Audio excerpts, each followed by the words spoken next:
Ja sam Aleksandra i danas ću vam pokazati kako možete da napravite jedno odlično jelo kada vam dolaze prijatelji. Ovo je onako malo egzotično, malo neobično, ali ne brinite se, sastojci nisu egzotični, već svima nama dostupni, a u pitanju su spring rolls ili proljetne rolnice. Ovo smo probali prvi put kod naših prijatelja i mnogo nam se svidjelo. Bilo je tako zanimljivo, tako je nekako bilo dinamično, tako ne bih rekla neobično, ali sigurno ne svakidašnje. Ostanite do kraja videa da vidite kako je ovo zanimljivo i zašto ovo trebate napraviti kada vam dolaze prijatelji. Evo pogledajte ovu divotu, imam paprike, šampinjone, tikvice, patliđan, ovdje krastavac, tu ćemo kasnije uraditi. Prvo ćemo krenuti sa patliđanom jer njega moram isjeći i malo posoliti da on odstoji onako da pusti vodu. Patliđan ću isjeći uzduž na tanke trakice. I sada ću ga samo presjeći ovako po sredini. Patliđan ću posoliti. Stavite soli koliko želite jer ovo ćemo kasnije svejedno isprati. I ovako malo promiješajte da sud dospije u sve dijelove. Ovo ostavite da odstoji dok spremamo ostale sastojke. Ovdje ćemo imati opcije i za vegetarijance, a i za one koji jedu mesom. I ja sam pripremila soju, to jest ljuspice soje. Ja ću ovdje staviti 180 grama ljuspice soje i samo ću je preliti vrelom vodom. I ostaviti, ovo je potrebno ostaviti možda 5-10 minuta i kasnije ću procijediti. Sada idemo dalje sa sjeckanjem povrća. Sjeckam papriku ću isto sjeckati uzduž kao i patliđan. Pripremite jedan tanjir i stavite tu paprike, zatim vam je potrebna jedna kašika ulja, ne puna kašika, nije potrebno, posolite i sada samo ih ovako malo promiješajte, uzmite ove paprike i poredajte ovako u tepsiju. Ja ću isto ovo uraditi i sa žutim paprikama i također sa tikvicama. Tikvice nemojte isjeći na previše sitno jer su one dosta vodene i onda će se onako prilikom pečenja skoro istopiti. Tako da moraju biti onako malo fini komadi. Tikvice poredajte isto ovako fino. Patliđan sam isprala i onda posolila malo i pouljila. Znači ona suka je bila u patliđanu je potpuno isprana, tako da sam morala dodati samo malo soli da tu bude onako fino. Ja ću ovo sada peći na 180 stepeni, nekih pola sata, 45 minuta, dok vidim da nije onako malo uvenulo. Ne treba baš da se previše ispeče, ali mislim ovo je povrće, može da se jedi sirovo, ali treba onako fino malo da se ispeči. Za soju pripremite ovako malo jednu dublju tavu i tu stavite 2 kašike ulja. U ulje dodajte isjeckani crveni luk. Ja sam isjeckala 2 glavice crvenog luka za soju, a 2 glavice ću također isjeckati za piletinu. Kada je luk postao onako malo saklast, mogu dodati soju. I ja ću ovu dodati 2 kocke za supu. Ovo su povrtne kocke za supu. Vi naravno možete dodati bilo koji drugi začin po vašoj želji. Ja dodajem 2 kocke za supu zato što vam želim reći tačno koliko je potrebno da ovo začinite. Ovo sada promiješajte i dinstajte dok ne vidite da se soja počela onako malo kao pržiti. To jest dinstajte koliko je moguće dok vam se ne počne onako lijepiti za dno tave, to jest dok ne počne zagorijevati. Ovdje imam malo više od 300 grama pilećih prsa i to ću isjeći na tanke trakice. Za piletinu također u tavu stavljam 2 kašike ulja, tu dodajem isjeckanu piletinu, zatim dodajem 2 glavice crvenog luka i dodajem vode.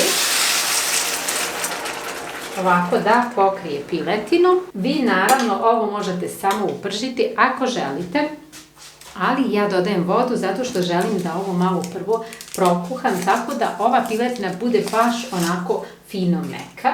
I odmah dodajem crveni luk zato što nisam stavila puno ulja. Ovdje ću dodati 1 kocku za supu, možete da koristite pileću kocku za supu ili juneću i ovo fino promiješajte. I ovo će se kasnije ispržiti. Znači ja želim prvo da se malo prokuha. Ovo ću sada kuhati na laganoj vatri posve lagano i to poklopljeno. Znači baš onako da se istijano, kako moja mama kaže, istijano kuha, da onako bude to fino, da se onako malo stopi i da bude onako baš fino i meko. I evo vidite kako to treba otprilike izgledati. Ne smije da bude previše uprženo jer u ove rolnice trebaju da idu onako malo mekše stvari. I pred kraj isjecite šampinjone na tanke listiće ovako. Zato što sve tu treba biti onako baš malo da bi se pravile ove rolnice. Stavite malo ulja, možda 2 kašike i dodajte gljive. Mislim da ovdje imam oko 500 grama gljiva i ova količina namirnica je dovoljna za 4 osobe. Dovoljna i previše za 4 osobe. Posolite. I ovo promiješajte, te poklopite i pustite da ove gljive puste onako malo sok i onda ih upržite. I kada je soja gotova, trebala bi izgledati ovako. I sada ću tu dodati 2 češnja bijelog luka koga sam ispasirala. I ovo samo na kratko još malo onako kuhati. Paprike, tikvice i patliđani su gotovi. Pogledajte kako ovo lijepo izgleda. Sada ćemo pažljivo prebaciti na tanjir. Ovo mi je baš taman pečeno, nije mi se prepeklo, nije nepečeno tikvice. Stavit ću ih ovako. I sada paprike. Gljive su također gotove. Ja sam gljive prvo poklopila da malo puste vodu, onda sam digla poklopac i ostavila da se dincaju tako da sva voda ispari. Sad su se već počeli pržiti i tu ću dodati 2 češnja bijelog luka. Ključiti šporet i ostaviti ovo samo još 1 minutu. I na kraju pripremite jaja. Možda je ovo malo čudno, ali jaja zaista idu odlično uz ovo. Naši prijatelji su ih napravili i baš je bilo dobro. Baš je bilo dobro, tako da sam ja sljedeći put kada sam zvala goste isto napravila jaja, a tu i vama savjetujem. Samo malo posolite. I oni su ih napravili ovako, posve su ih izmiješali i meni se to svidjelo, tako da ću ja tako isto uraditi. Jaja nemojte previše ispržiti, neka ostanu onako malo meka. I pogledajte kako ovo sada lijepo izgleda. Kada su naši prijatelji ovo poslužili ispred nas, to je bilo tako nekako fino, šareno, tako nekako neformalno i sve se naravno činilo ukusnim. Znači ovdje imamo patliđane, paprike, tikvice. Ovdje sam napravila kao mješavinu salate. Imam i mrkvu, radić, običnu salatu i rukolu, soja, gljive, piletina, jaja. Ovdje sam isjeckala krastavac. I ovdje imam 3 vrste sosa. Jedan sos je sos od kikirikija i kokosa. Drugi je nekakav kao koktel sos, a ono što sam prvi put mogla pojesti kod tih prijatelja je soja sos. I ja sam inače kupovala soja sos nekoliko puta, željela sam da ga jedim, međutim nisam mogla, nekako mi je bilo, jednostavno mi je bilo tako neukusno, tako nekako čudno. A kada sam napravila ove rolnice, kada smo napravili rolnice kod njih i kada sam probala sa soja sosom, meni je to bilo toliko odlično. Ja sam odmah morala kupiti soja sos zato što mi se mnogo svidjelo. Sada ću vam pokazati kako se ovo sastavlja. Ono što vam je sada potrebno je rižin papir. Ono izgleda ovako, to jest tako izgleda pakovanje, a rižin papir izgleda ovako. Vi ne morate da koristite rižin papir. Vi možete recimo da napravite palačinke ili recimo neke tanke tortilje ili tako nešto, pa da koristite umjesto rižinog papira. Oni su ovo nama poslužili i nama se mnogo svidjelo. Uzmite mlake vode i stavite u jedan tanjir i potopite ovaj rižin papir u vodu. Sačekajte možda nekih 10 sekundi, nije potrebno da on potpuno omekša, potrebno je samo onako malo da promijeni tako čvrstinu, kako bih rekla. Tako, iscijedite, znači vidite on je još uvijek kao papir. I sada ovdje stavljate šta poželite. Ja ću staviti malo paprika, tikvicu, patliđan i ovaj put malo jaja. I ono što sada trebate uraditi je uzeti ovaj papir. Vidite kako se on razvukao kao tijesto za pitu. Tako. Sa ove strane sa ove strane, umotate ga kao neku sarmicu, hajmo reći. Ovako, vidite, on se potpuno je ljepljiv. Ovako.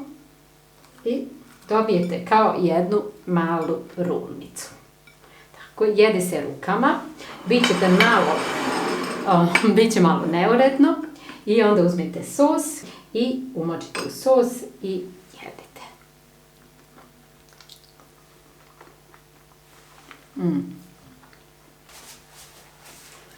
Odlično je, ali zaista je odlično.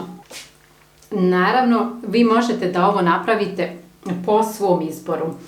Možete da stavljate šta poželite, da dodajete neke druge vrste povrća ili možete recimo morske plodove ako to volite. Zaista nema kraja mašti.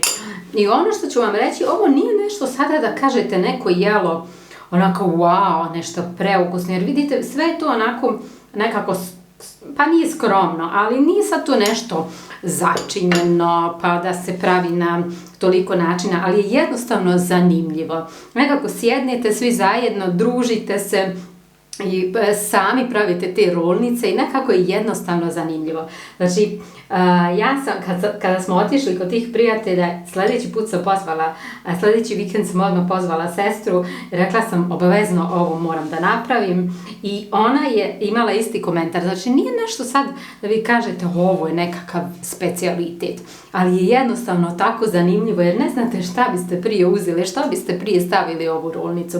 Baš je onako nekako je dinamično i zaista mi se svidjelo. Soja sos je stvarno nešto što nisam prije mogla da jedem, ali uz ove rolnice ide odlično.